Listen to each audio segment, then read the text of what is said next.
Hello, good people of the fog. Welcome once again to Dead by Daylight's anniversary. 7 years later. So having been here from the start, it's kind of special, and I'm extremely proud to be here once more to celebrate this momentous occasion with all of you. We have quite a lot of really thrilling things to, show you for the next year and beyond. We're going to talk about quite a lot of them today. To tell you all about it, I'd like to introduce you to my friend Eric here. But before, I also have quite a big surprise that I'm not going to spill just yet, but stick around. And we have something that you don't expect. Always such a tease. Thank you, Matt, for the intro. Hey, my name is Eric Pope. I'm the community director here at Behavior. I've been here a little over a year now, and in that time, I've been really blown away by the passion of the DBD player community. It's really something special. They're awesome. They are, and we take it really seriously. We don't take it for granted. And kind of along those lines, for me being here representing how we speak to our community, I just wanted you to know that we've actually taken the past year to expand our reach. We also have expanded where we are connecting with our players. Because the players at the center of everything that we're doing, we want to be in more places to hear your feedback on all of the things that we're doing. So we're now in the Xbox official clubs. We're now on PlayStation News. We're talking on Steam forums. We're even getting more involved back on the Reddit with the moderators there. There'll be more AMAs coming up from the team, and even live streams like you're seeing right now. We want to make more regular again. So look forward to all of that coming over the next year. Now, I think I couldn't forget the most important platform of them all. No joking aside. All joking aside, actually today we are launching our TikTok channel as well. We found that there's actually a really thriving DBD community on TikTok, and we want to be there talking to you, creating fun content with you. So we're really happy to be there now. But I think we should move on with the show itself. Did you know, Matt, that over the 7 years, there's been over 1.8 billion trials? What? Yes, billion with a B. And to that note, DBD is not slowing down at all. We wouldn't know how. No, we wouldn't and we couldn't. So let's talk through what you're going to see today. We're going to kick things off with the Year 8 roadmap that's going to show you everything that's coming across the year to DBD. Following that, we're going to take you through the reveal of our next chapter, which is some incredible original stuff you're not going to want to miss. After that, we've got gameplay updates. After that, we've got quality of life updates. And then a new segment has come to the show. This is actually something that's really cool. We're going to take you beyond the core game of DBD to show you how we're expanding other places and in other ways that you might not be expecting. Very exciting. Very exciting. Speaking of exciting, we have new cosmetics to reveal as well that I think are going to surprise people. I'm so psyched about those. And we're going to round it out with news about the in-game 7th anniversary event, which is better than ever, actually. It's going to be a really exciting one this year. And of course, as Matt mentioned, you do want to stick around for whatever he's hiding, because I actually know what it is, and it's incredible. You can't tell them. No, I can't tell you as much as I would like to. So thank you so much for joining us. Sit back, relax. We've got a great show. And now I think we should get on to it. Enjoy. Hello, everyone, and welcome to the roadmap segment of the 7th year anniversary stream for Dead by Daylight. I'm Stéphane Beauchamp, head of production. And I'm Justin Brown, product director. We're really glad to be here celebrating another amazing year of Dead by Daylight with you. Today in this segment, we'll have a look at our upcoming pillars for Year 8, as well as our chapters plans and the archives and tomes updates that we have planned for the year. Before going any further, I do want to take a brief moment to give a big shout out to the amazing team that's been working on the game for the past years. They put amazing effort and dedication into that and really allow us to get the game to the state it is today. It's just absolutely amazing and a pleasure to work with the entire team. Agreed.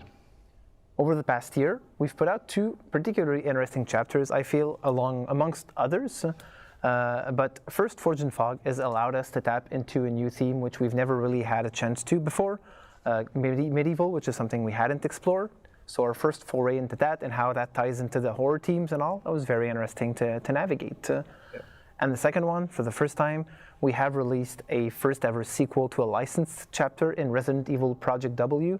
Such a great and cool addition to the game, I think, bringing in a lot of characters people love, and they have been really fun to play with ourselves. Absolutely. Wesker was so well done, one of my favorite killers to play, personally.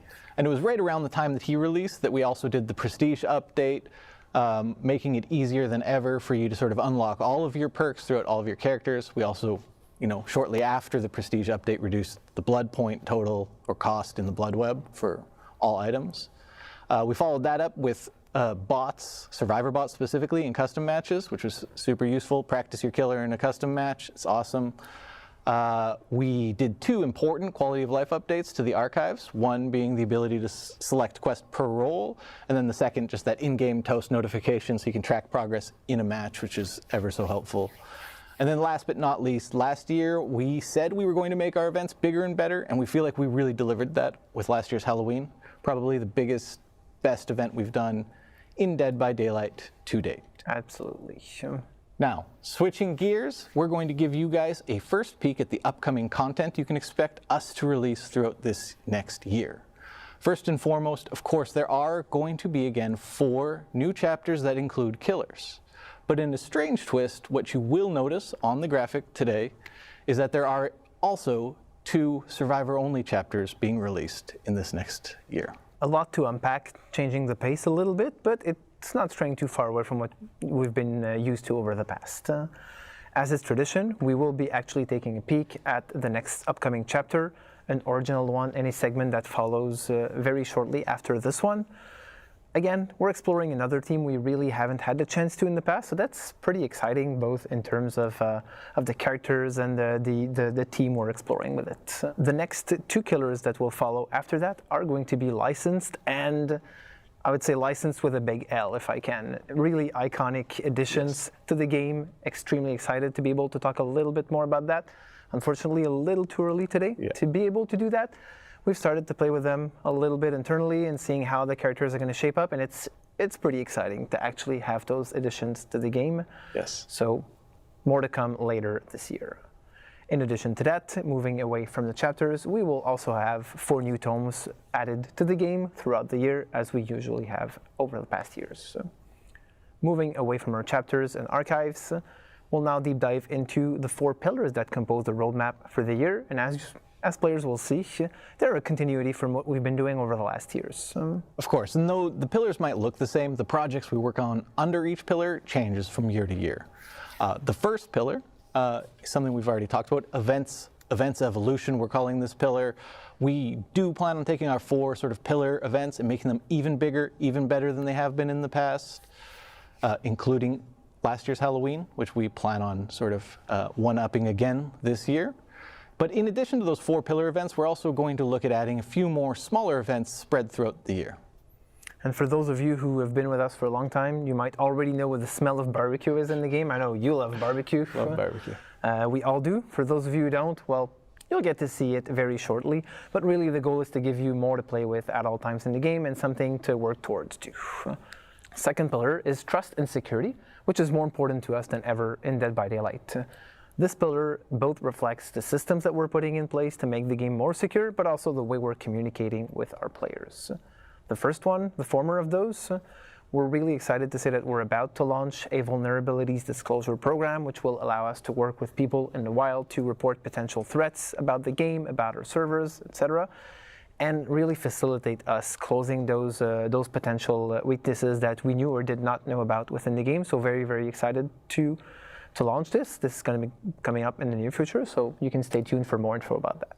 Yes, I'm super excited for when we're able to share a little bit more information with everybody about that initiative. Next up, we're also going to be looking at revamping our sort of streaming strategy. We want to make sure that we're able to communicate with you, our players, more often, offer a higher level of transparency, discuss sort of updates and the progress on a lot of the features and initiatives we're going to be announcing and talking about throughout this stream today.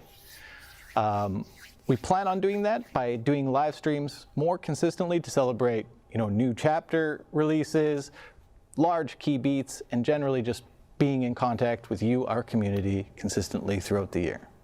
One of those topics is very likely to be our next pillar, which is live balance, a topic that's, very dear to us. It's something I spend a lot of time thinking about and worrying about, and something that I won't go too deep into today, because we will be talking about our live balance plans in a little bit, right? Yeah, we'll have Nat and Jeff coming up in a future segment and talk about what type of projects we have planned for the coming months on that specifically. Awesome. Very excited, very important for us, and we know how dear to the community's heart this also is a pretty hot topic in general, I would say. Last but not least, quality of life is a staple pillar on which we have continuously worked throughout the years, and this is all about the UI and feature improvements we make to the game as a more general type of thing. One improvement we did last year was the Survivor HUD, which facilitates exchange and communication between players, even if they're not talking with each other directly, to make sure you can always make a better decision as a survivor when you're playing the game, because you know what's happening a little bit more than you used to in the past. In addition to that, you've talked about the improvements we made to the progression and made it faster to level up. But we made it even faster by allowing you to just spend a ton of blood points almost instantaneously and just get it done and get it through with with upgrading your characters and leveling up much faster in the Blood Web. It feels great. It does. And finally, the map repeat prevention feature, which was released a few months ago, which, again, another addition. There's a lot of maps into the game. Some of you might have felt like even if you're playing for just an hour, you're often tapping like 2 or 3 times into the same map and such, and this is really preventing that from happening as much as possible, so a very cool addition. We're not going to go too much in detail today, or at least in this specific segment, to talk more about quality of life features, but we'll have 2 new faces, Raphael and Pamela, who are going to be coming up in a future panel and talk to you about some of the projects we have planned and even show you a few features that we have under works right now and that are going to be coming up in your hands fairly shortly. Excellent. There's a lot we look forward to sharing with you in this stream today. And we thank you again for an amazing 7 years celebrating Dead by Daylight with us. And we look forward to many more. Next up is our friend Dave Richard to give you a first look at our next upcoming Dead by Daylight chapter. Enjoy.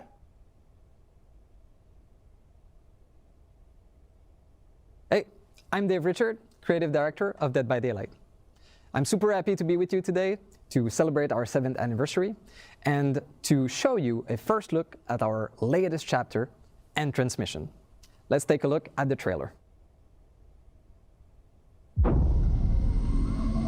It wasn't programmed to harm the crew.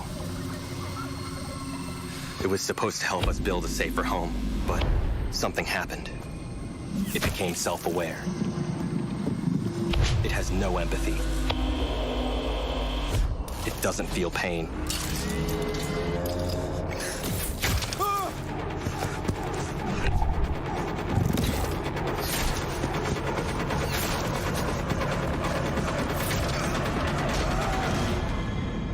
It learns at an impossible rate, and it won't stop until we are dead. Or worse.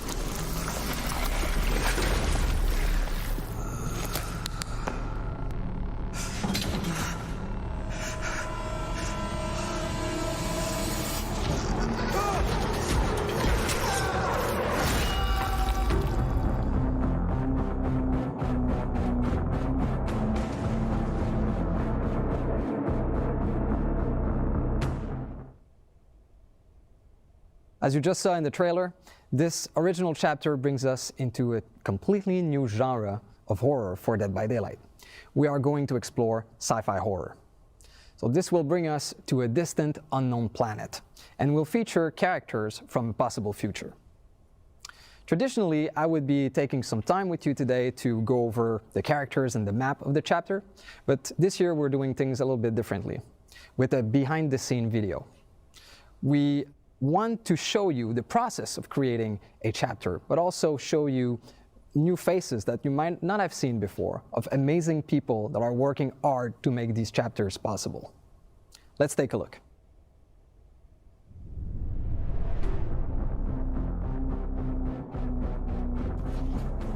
For the anniversary, we've prepared a very special original chapter. On a de la chance sur Dead by Daylight d'avoir un lore qui permet beaucoup de flexibilité et de possibilités. This is a big deal for the Dead by Daylight universe, because we're going to explore a new genre in horror. We're going sci-fi.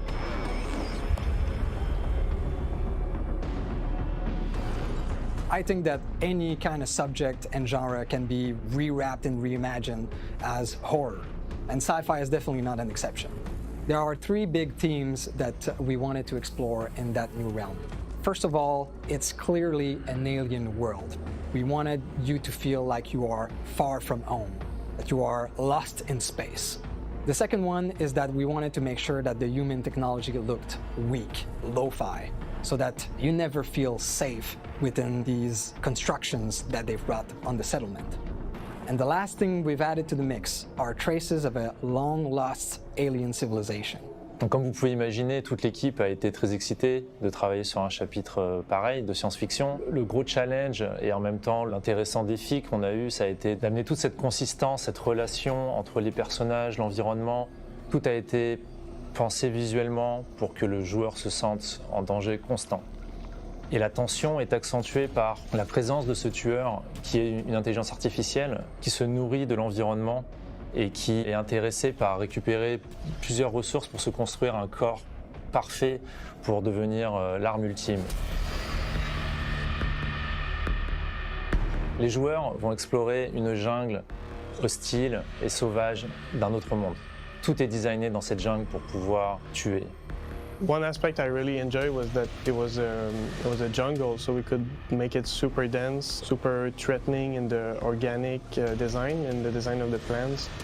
Everything kind of looks like it could kill you. We tried to have like very creepy looking texture, very organic texture you would find in nature. We would try to bring it into the designs of the plants and the vegetation in general.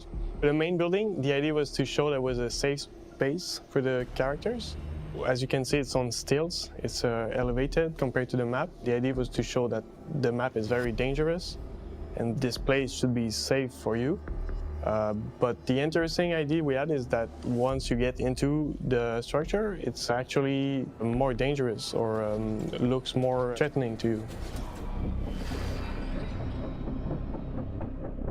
The Singularity is an AI that is supposed to help the human crew settle on this new planet. But while it was scouting, it got in touch with a piece of old alien technology and was enlightened. And now it wants to overthrow and kill all human. So this killer is an interesting take on the cyborg. We're used to see organic character using pieces of machinery to become more powerful. But the Singularity is doing it in reverse. It is a simple piece of technology using a cloning technology to get organic material and flesh to become more powerful. Well, the inspiration of the killer design was, we always wanted to do a sci-fi killer, so you're going to be able to go around the map and set up these biopods, spread your consciousness inside of these biopods, and then if you're able to catch a survivor inside of your reticle, you'll be able to infect them, appear next to them, and then you'll be able to attack them and keep the chase going. One of the important things for survivors is teamwork, trusting each other, working together. So with this killer, one of its abilities in the slipstream is that once a survivor is tagged or infected, you can spread that influence to other survivors, and it does so automatically, so survivors will be less likely to work together, and there'll be more discord between them. La présence humaine est visible dans la map. On voit une compagnie qui a essayé de coloniser, de trouver sa place dans ce monde, mais plusieurs signes dans l'environnement que les joueurs découvriront montrent que tout s'est pas très bien passé. Et le dernier survivant de cette expédition loupée, c'est Gabriel. Our survivor, Gabriel Soma, is quite resourceful. He's able to troubleshoot some pesky issues on the survivor side, and he's able to adapt very quickly to be able to bring the killer away from the other survivors. He's able to protect the others. So even though we are in a setting that's so far from home, in the future, we wanted to make sure that Gabriel was a grounded character, that any of us could recognize ourselves in him. I'm super excited for players to try this map. I think it's great that sci-fi is finally in DVD. I think it's going to be fun for them to experience the creepiness and the threatening vibe of this map, and I think they're going to really enjoy it. C'était un sacré défi. J'espère que les joueurs apprécieront cette relation qui est entre tous nos assets, d'environnement, de personnages, à cause de l'histoire que l'on raconte. et aussi par le travail qui a été effectué par toute notre équipe pour apporter l'expérience la plus immersive et dangereuse possible. I'm really excited for all of our players, survivors, and killers alike to be able to experience our first original sci-fi chapter and transmission. As always, you'll be able to play with the content of this chapter during the PTB right after this broadcast. For everyone else, the chapter becomes available on June 13th. Before I leave, I want to take some time and thank all of you, veterans and newcomers alike, to play Dead by Daylight and to be part of this incredible journey with us. I want to wish you a happy 7th anniversary. May the year be filled with fun and surprises. Next up, we have Natalie and Jeff to talk about some gameplay improvement coming this year. Hi everyone, I'm Natalie, Team Lead Community Manager for Dead by Daylight, and I'm joined here today with a very special guest. Hi everyone, my name is Jeff and I'm a game designer on Dead by Daylight. Thank you so much for joining me, Jeff. I can't wait to talk a little bit more about a topic that is always top of mind for our community, gameplay. So we have some quick updates for you today. Jeff, let us know what they are. Well, as you know, the game design team has many features and updates planned for this year. However, we'll be focusing on 3 specific topics today. We're going to be talking about continued gameplay updates, map balance, and finally, plans to address face camping in Dead by Daylight. I'm excited to dive into these quick updates, so without further ado, let's jump right in. I know last year we launched one of the biggest perk updates in Dead by Daylight ever, and it significantly shifted the Dead by Daylight perk meta as a whole. But that's not what we're going to be talking about today. That's happened in the past. What we're going to be focusing on a little bit more is the process that we're looking to take consistently moving forward as a community and design team when it comes to these gameplay updates. So, Jeff, what more can you share with us on that? Well, as you said, last year we launched our biggest perk update ever in Dead by Daylight, and it had a significant impact on the perk meta. We saw a lot of perks fall out of the meta and new perks rise to the top. And this was completely natural. Like, the players are the ones that drove this change after the changes went live. And it was super interesting to see, by the way. But moving forward, or for this year, we're not planning to have a major shakeup like we did last year. Instead, we've revisited our live design process to allow us to make changes at a faster rate. Instead, we'll be focusing on smaller, more focused balance updates with each update this year. That makes a lot of sense, and of course, it's one of the reasons why we listen so closely to player feedback as a whole. But it does sound like we're going to be able to integrate some of that feedback that we're bringing back to your team, and we're discussing when it comes to these kinds of updates a little bit faster than before. Am I right? Absolutely, and I think the best example for that was the previous PTB that we had. We had a proposed list of changes that went onto the PTB. The community gave a lot of feedback, and your team reported that to us, and we made some small adjustments. Well, we made quite a few adjustments to it, and it went live, and I think that everyone was pretty happy with the result. So our intention with this change is really to give us the flexibility to analyze, adjust, and observe the outcome more frequently. That way, similar to what happened with the previous PTB, if a change doesn't go as we envisioned, we can readjust it before it goes live, and even after it goes live, right? Like, we're still listening for feedback, and we'll make further adjustments if needed. Exactly. It's this ongoing process that never really ends. So I think that's something really important to highlight. But of course, we know that this doesn't only apply to things like perks and add-ons. We also are aware of some of the comments you folks are leaving about maps. So we are very happy to announce that moving forward, we plan on having map balancing as part of these regular gameplay updates as well. What more do you have to say on that, Jeff? First, I mean, I can already hear the players rejoicing from really far away because this has been a hot topic for a very long time in Dead by Daylight. And I think you'll agree, and the players probably agree too, that most maps in Dead by Daylight are seen as either killer-sided or survivor-sided. And our goal with integrating into the live design process is really to make them feel more balanced, so creating a more even playing field for both sides. We started this process with the Raccoon City Police Department, then we followed suit with the Area of Crows map, and finally, the most recent ones were Blood Lodge and Gas Heaven. And what's great about these changes is that they can be as small as moving a small location for totems or generators to reviewing pallet safety so we can make a pallet more safe or less safe, to bigger things like changing the map layout or changing building layouts. Yeah, it's super exciting. I know our team's already coming through a lot of the feedback. Your team's already looking at how we can integrate some of that feedback. But looking toward the future a little bit more, what kind of maps are we going to be targeting next? I think I know what it might be. We need a drum roll over here. I know. We really do. Because this one is a big one, and I'm sure that the longtime players will be ecstatic to hear that the next two maps that we're targeting are some of the most notorious maps in Dead by Daylight. I'm talking about two Coldwind Farm maps, Fractured Cowshed and Rancid Abattoir. But what's important to remember is that integrating this into the live design process means that we'll be listening to feedback and making further adjustments as we go. Yeah, definitely. And it's also one of the reasons why it's so crucial that you let us know what your feedback is regularly through the official channels in particular. Of course, I believe we're going to be having this update for Coldwind going live sometime before the end of the summer. So make sure to keep your eyes and your ears peeled for more information. You know I had to sneak in a corny pun. You know it. You had to. All right, finally, in terms of our quick updates, we have one more feature that we wanted to discuss. And that is something to do with face camping. So if you're new to Dead by Daylight, if you've never heard this term before, face camping is basically a term used to describe a killer that's standing directly in front of a hooked survivor. They're not moving, they're waiting for that hooked survivor to die on hook, and this is usually happening either for a large portion of the match, if not the entirety of the match. We know that face camping can be very unfun for the person on the hook, but of course also the other people in the match. So we're looking to test out a new feature that's going to help combat face camping as a whole.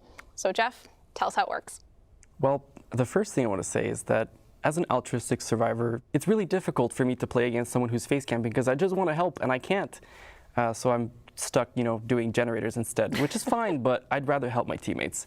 But yes, so the way the system works is that the hooked survivor has a meter on their screen, and it fills up based on the killer's distance to the hooked survivor. So the closer the killer is, the faster it fills up. The further they are, the slower it fills up until it doesn't fill up at all because they're not within a certain radius. And once it's full, the hooked survivor can unhook themselves even in the second stage. And what's great about this is that they get the full benefits of being unhooked. So it's as though a teammate had unhooked them, or they unhook themselves with the perks such as Deliverance. So for those of you who don't know, that means they'll get the haste status effect and the endurance status effect, so they're pretty safe at that stage.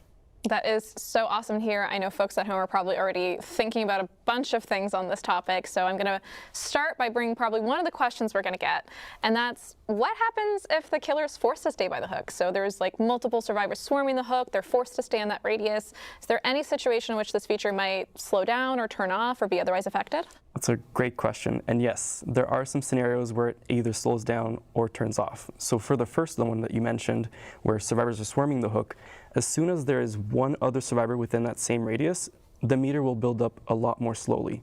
So the killer doesn't have to worry about survivors swarming the hook and being penalized for it. As for the second option that we talked about, which was turning it off, once the exit gates are powered, the feature is completely turned off. So you can defend your only objective, again, without having to worry about the survivor unhooking themselves. That makes a lot of sense. Of course, we're going to be so eager to hear what you folks are going to say on this matter. And for the most part, it really does sound like this feature is targeting those most egregious cases of face camping, where it's really used kind of in a spot that's way too early in the game, or in a spot that's really not going to make sure that the match is as fun as possible. So with that said, though, when can folks expect to get their hands on this feature? When can they let us know what their thoughts are? The burning question everyone wants to know. So our plan, which is subject to change, of course, is to have it sometime later this year on a PTB. And as with all PTBs, we'll be listening to feedback and making further adjustments before it goes live.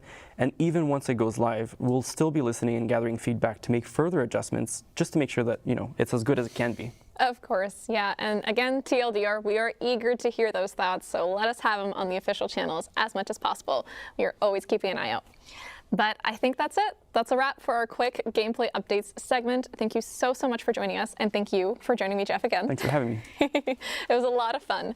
If you're interested in learning more about this, please head on over to deadbydaylight.com after the broadcast, where there's going to be an in-depth article looking at all three of these topics in a little more detail. Outside of that, of course, more gameplay updates are coming this year, so stay tuned to our official channels to hear more news on that. Finally, our next segment is going to feature Raph and Pamela. They're going to be talking a little bit more about some highly highly anticipated Very. quality of life improvements that you can expect to see in the game soon. So you want to stick around. You do not want to miss this. We'll see you in the fog. All right, it's time. Finally, I've been holding this in for too long. I can finally tell you all about our next survivor. Oh. All right then. Let's go.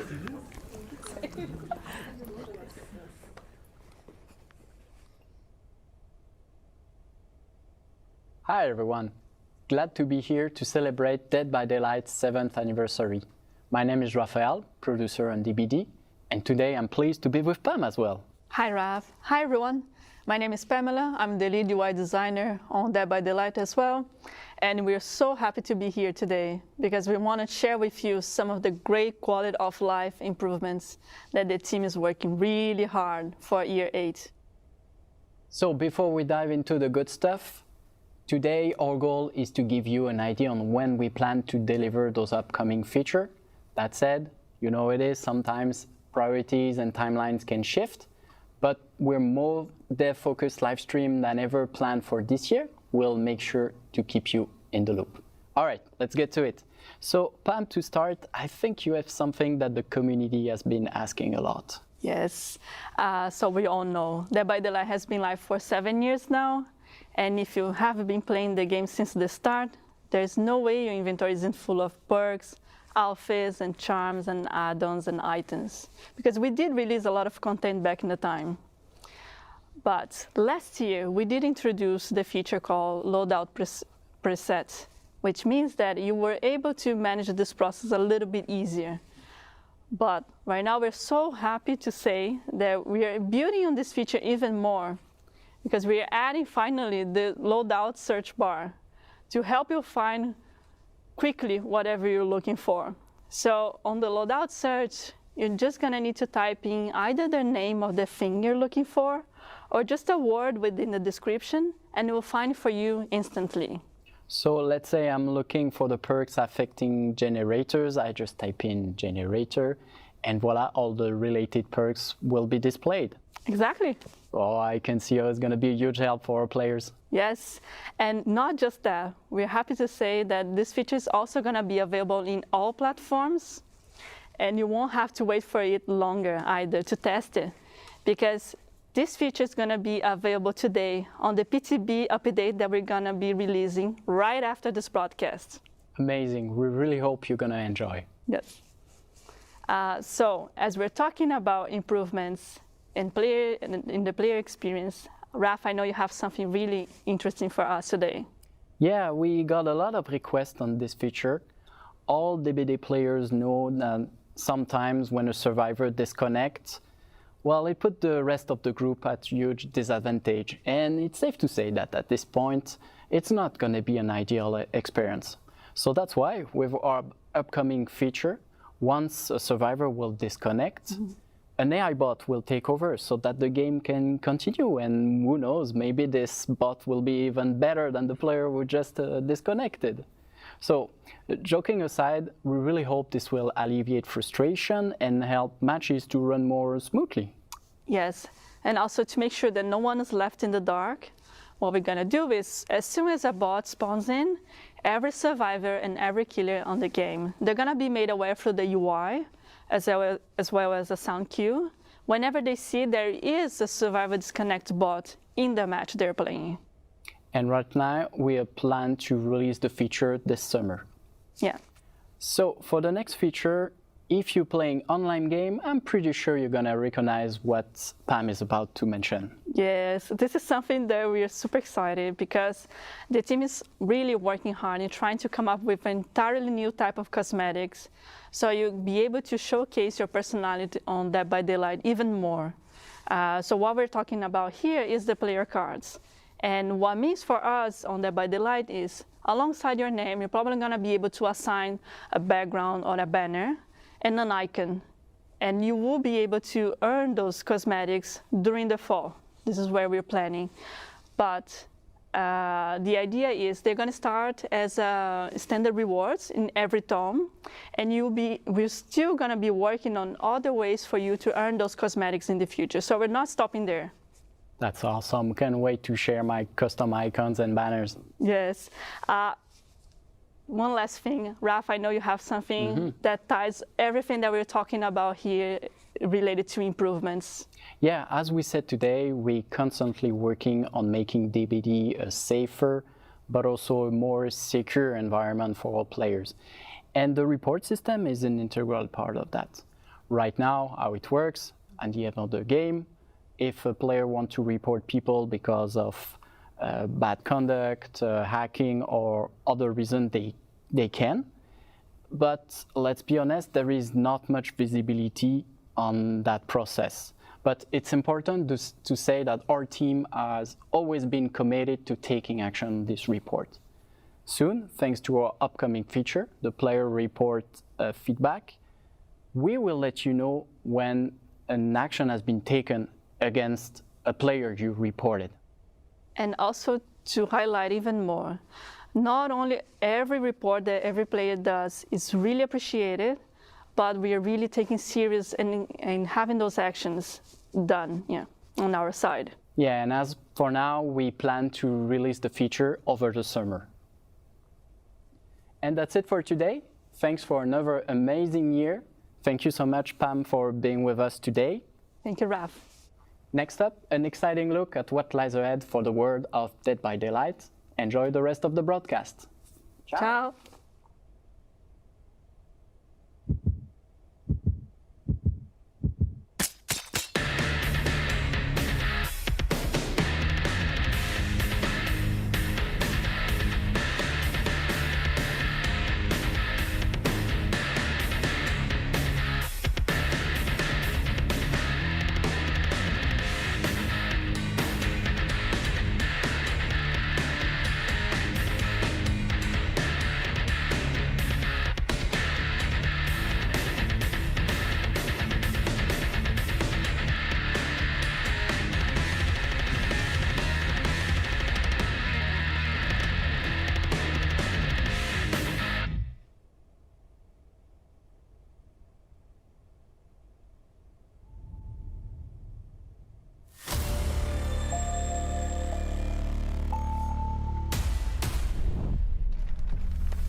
Hi, I'm Stephen Mulrooney, Executive Vice President of Digital at Behavior Interactive.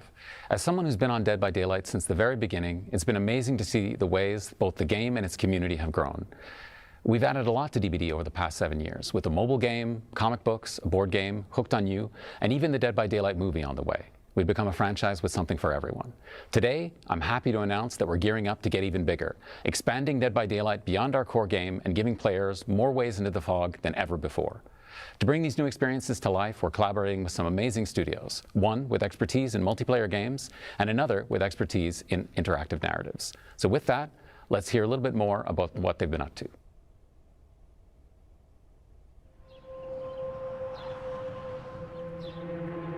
We're obviously all horror fans here at Supermassive and massive fans of Dead by Daylight. Now we're thrilled to be collaborating with Behaviour on a brand new single-player interactive story game set in the terrifying omniverse of Dead by Daylight. We've been working hard to blend the tension, agency, and branching storytelling of a supermassive game together with Dead by Daylight's mythology to create an intense narrative experience filled with powerful life or death choices. Our game will be set outside the entity's realm and feature the story of a new cast of characters who players will follow for an unprecedented experience beyond the fog. This is a whole new way for horror fans to experience Dead by Daylight, and we couldn't be more excited to share it with the world. So stay tuned, we'll have more to reveal later this year. It's been almost a year since Midwinter joined the Behaviour family to work on a brand new project set in the Dead by Daylight universe. One of the things we love most about the world of Dead by Daylight is the infinite possibilities. We thought about the game's multiplayer action, which we love, and reimagined it in a completely new way. The themes in our game will center around greed and the lust for power. These will be present in both the gameplay itself and in the stories of the characters who were tempted to enter a strange new corner of the entity's realms. Our vision is to create a multiplayer PvE experience where instead of facing off against each other, up to 4 players can team up, enter another one of the entity's realms, and take on a host of deadly enemies that occupy it. This project is still in very early stages. We are really excited about what we're doing and can't wait to share more as we go. Stay tuned for more. 7 years in, and the world of Dead by Daylight has never felt bigger. I'm so excited that players will have 2 new ways to explore the entity's realm. There's still a lot of work to do before we'll have more to share, but just follow Dead by Daylight and we'll make sure you're the first to know. Hi everyone, I'm Xavier Etchepart, Art Director. Hi everyone, I'm Rose Lee, Senior Product Manager. We're super happy to be back with you today to talk about all the new exciting content coming to the Dead by Daylight store over the next year. Rose, it's been 7 years already. Long journey. Oh, what a long journey, what a beautiful journey, but 7 years old, wow. Dozens of collections, thousands of cosmetics brought to life with passion and dedication by our art departments. And yeah, along the years, we provided to our players an incredible amount of options when it comes to how to represent themselves in the game. Some would say too many. Yes, it's a lot of outfits, and more are coming. And today, I think we should share more about it, you know, about what's coming. We're ready to share. Yeah. And also, we have a special guest joining us later to discuss about this unique collection we work on together. So, yeah, maybe we should start. Okay, so Dead by Daylight is a game, as you all know, that's known for its great soundtrack. And we're always on the lookout for opportunities to explore like the music scene in particular in our cosmetics. And we have 2 collections coming in the next year that, well, although they've just come together and we don't really have any dates yet, but we really couldn't resist sharing. So here goes. First off, Dead by Daylight is partnering with heavy metal legends Iron Maiden. Yes. On a collection built around the iconic Eddie, who, well, let's be honest, he fits Eddie is badass. right into our game, right? All of the cosmetics in this collection will be like portraying his many album cover appearances, which are super cool. And secondly, we're thrilled to be partnering with Slipknot on a collection that showcases many of their trademark masks. We'll be making 9 masks in total, paying tribute to some of the band's most iconic members over the years. Well, all 4 killers, of course. Yes. So yeah, as we said, it's really early for both of these collections, but we'll share more news as we get to work on them. What's next? Yeah, I think it's a good time to talk about our community, you. Our community, I mean, since the beginning of Dead by Daylight, they are super important for us, and we were attached to put the spotlight on them on a unique store collection since a while, because you know, like we have fans all around the world who are also really talented and creative artists. For sure. And even if it's not the first time we showcase their work in the store, organizing the competitions, the competition, right? We did that before. Exactly, to appear in game. this year we would like to take it a step further and unifying our inspirations, passion, guidelines to build something new together. Wow. And the result of it is the Artists from the Fog collection. So I remember when we asked to our community to submit their work, and we got hundreds, thousands applications. Plenty of amazing applications, and we had to select some of them. So I remember we selected 4 winners from Poland, US, Spain, Canada. There is also a 5th contributor, as you know. We'll keep it for later. Featured on that collection, but we invited them to select their favorite character. It was important, and we're super lucky because we ended up with a split of 2 survivors and 2 killers. So balance was perfect. And then we met and we share with them all these things they need to know to work on our outfits, like the technical constraints, the lore, how to mix and match, etc. Everything they needed before giving them the really precious maximum creative freedom to start their designs. And next we did this regular follow-up with them, and we achieved beautiful and functional designs, still respecting the artist's intentions, but also our needs. And yeah, it was an incredible collaboration. We have beautiful outfits, because I think like all these creativity, these ideas, their design, they brought to our game, our fresh approach to it, new eyes. So it's, yeah, I mean, I'm super happy with the results. So thanks again for these artists to work on that collection was great. That's great to hear. Yes. And also we have that 5th artist that we invited ourselves to be a part of the Artists from the Fog collection. Yes. She's an industry veteran, as you know, known for her fantastic work on like Okami, Bayonetta, the Evil Within series, and of course Ghostwire Tokyo. We're incredibly excited to have her joining us today to share a little bit about her designs. Welcome, Ikumi Nakamura. Hi. Hello. Hi. Welcome. Hi, I'm Ikumi Nakamura. Dead by Daylight のコミュニティの皆さん、こんにちは。よろしくお願いします。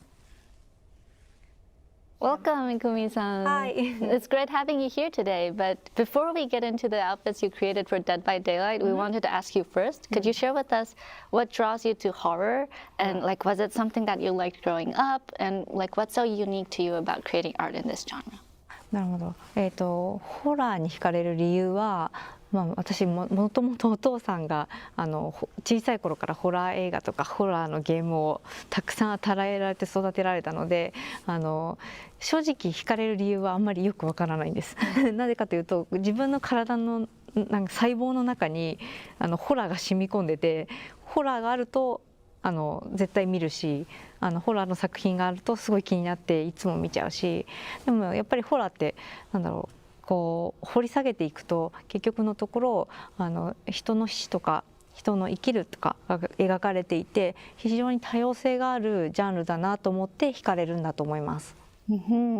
And you're creating 3 outfits for this collection, each featuring a character that really resonates with our Japanese fans. Could you share with us what stood out the most about each of them to you?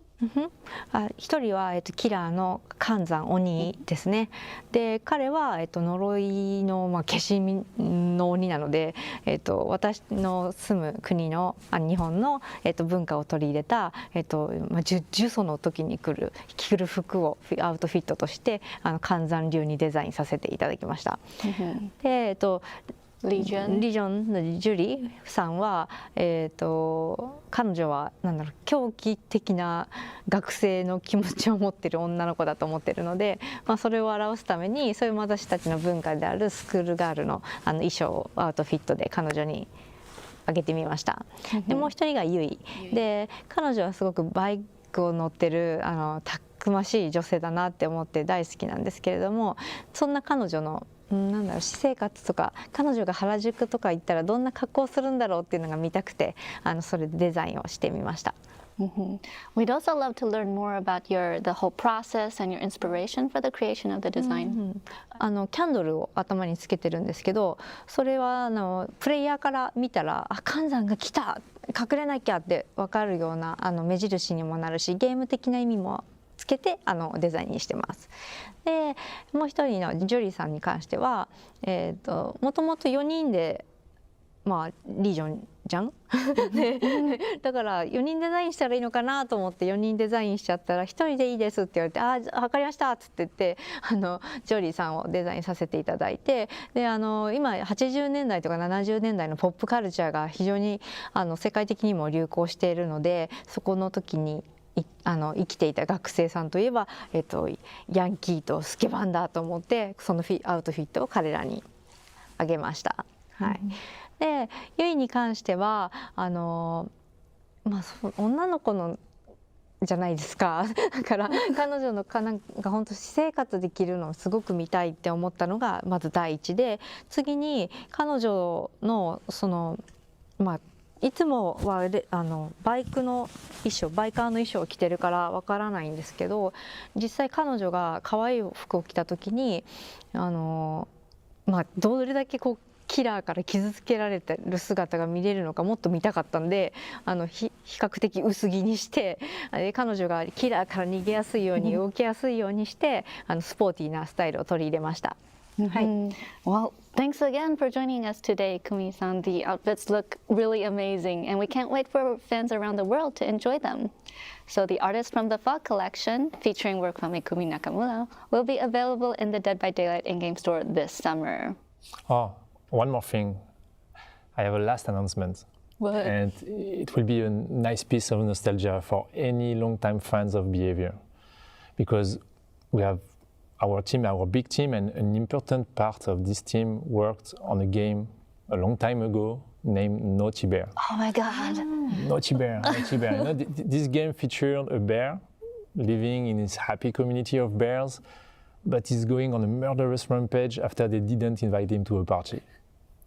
I mean, what an iconic character, super interesting, and we were attached to bring it to the game since a while, and I'm super happy because now we are finally doing it. Players have been asking for it. Yeah, I know, and it's coming soon this year. This year is coming. Oh, wow. And we will attach a cosmetic.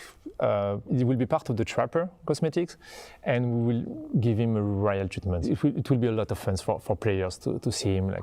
Awesome. Thank you for watching. I hope you really enjoyed all these announcements, all the upcoming outfits coming this year. And thank you again, Ikumi Nakamura, to be here with us today. It was a real pleasure to work with you. Stay tuned because Jean and Sarah are coming up next to talk about the in-game celebrations for the 7th anniversary. Thank you for watching. Bye.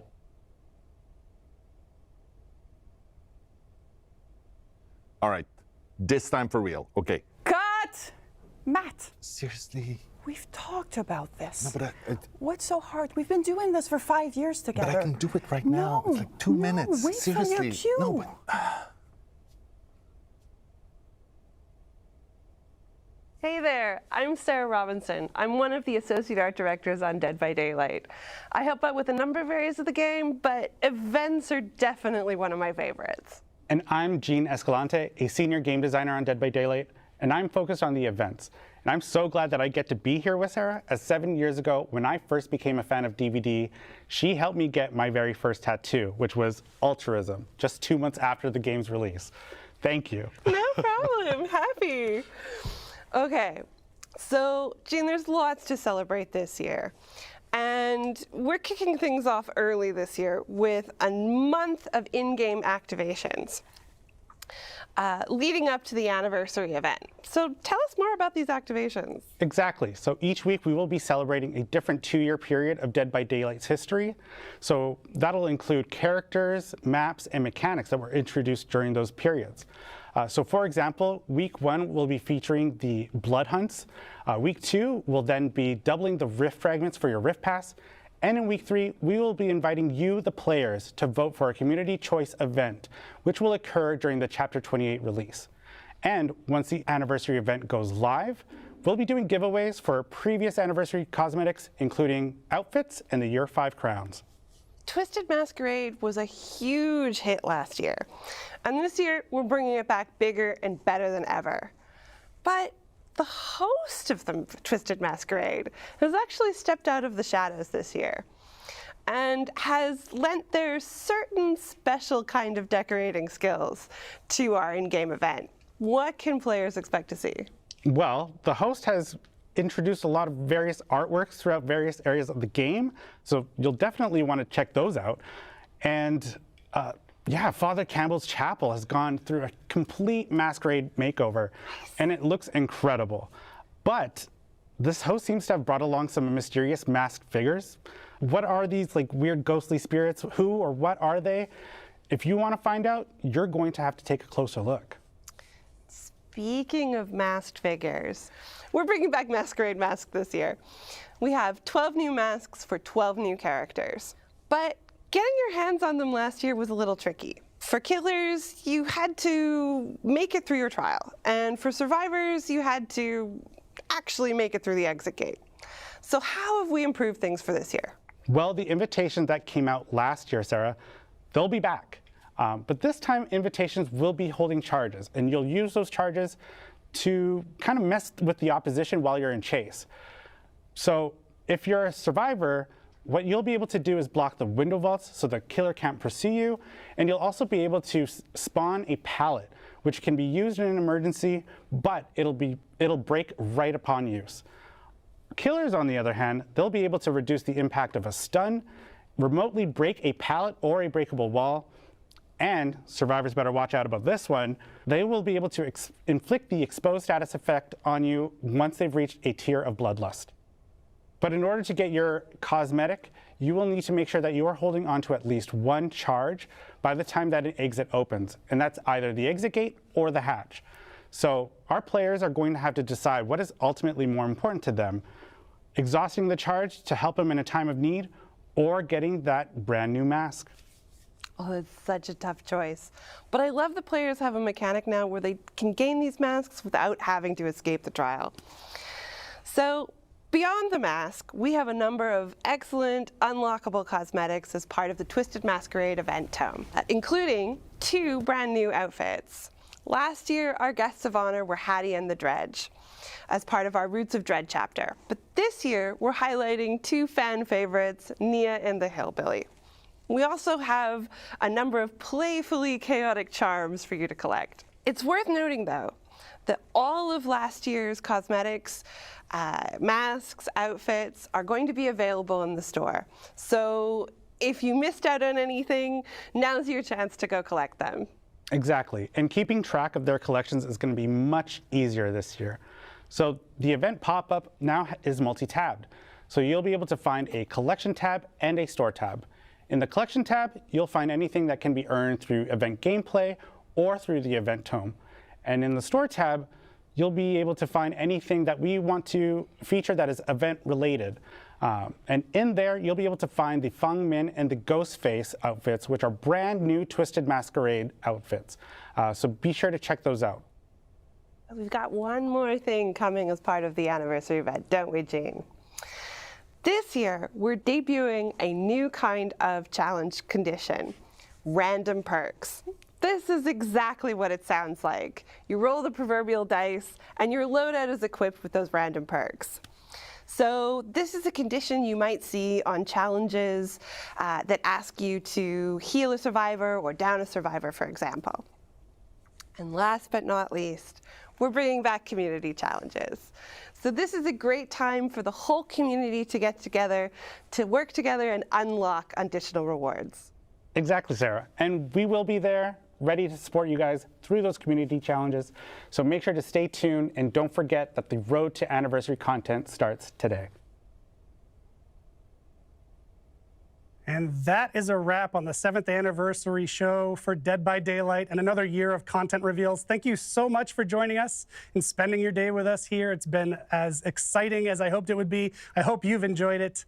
And don't forget, that the PTB for End transmission is live right now. So if you're on PC, you can jump over and start testing out things that were just revealed in the show today, which is pretty special.